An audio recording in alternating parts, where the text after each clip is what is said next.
నమస్కారం. ఈరోజు ముఖ్య వార్తలతో మీ ముందుకు వచ్చాను. ముందుగా స్టాక్ మార్కెట్ విశేషాలు. ఈరోజు స్టాక్ మార్కెట్ భారీ లాభాల్లో ముగిసింది.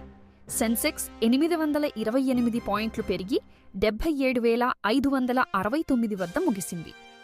నిఫ్టీ కూడా 24,000 మార్కును దాటి 24,100 వద్ద ముగిసింది.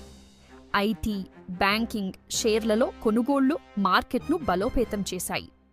ఇక వాతావరణ విషయానికి వస్తే పలు రాష్ట్రాల్లో భారీ నుంచి అతి భారీ వర్షాలు కురిసే అవకాశముందని వాతావరణ శాఖ హెచ్చరించింది.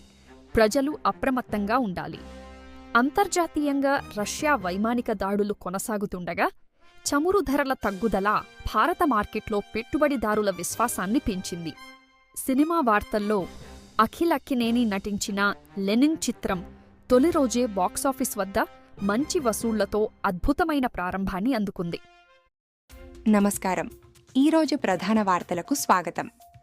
కేంద్ర ప్రభుత్వం రాష్ట్రాలతో కీలక ఆర్థిక సమీక్షా సమావేశాలు నిర్వహిస్తోంది. వర్షాకాల సమావేశాల నేపథ్యంలో రాజకీయ వ్యూహాలు వేగవంతమయ్యాయి. ప్రపంచ వార్తల్లో మధ్యప్రాచ్యం ఉద్రిక్తతలను ప్రపంచ దేశాలు గమనిస్తున్నాయి.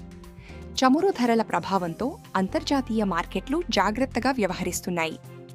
టెక్నాలజీ రంగంలో ఏఐ సేవలను విస్తరించేందుకు కంపెనీలు కొత్త ప్రణాళికలు సిద్ధం చేస్తున్నాయి.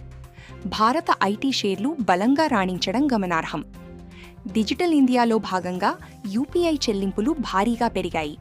సైబర్ భద్రత కోసం కొత్త ఏఐ రక్షణ వ్యవస్థలు అందుబాటులోకి వస్తున్నాయి. స్టాక్ మార్కెట్లు లాభాల్లో ముగిశాయి. సెన్సెక్స్ 827 పాయింట్లు పెరిగి 77,569 వద్ద, నిఫ్టీ 244 పాయింట్లు పెరిగి 24,206 వద్ద స్థిరపడ్డాయి.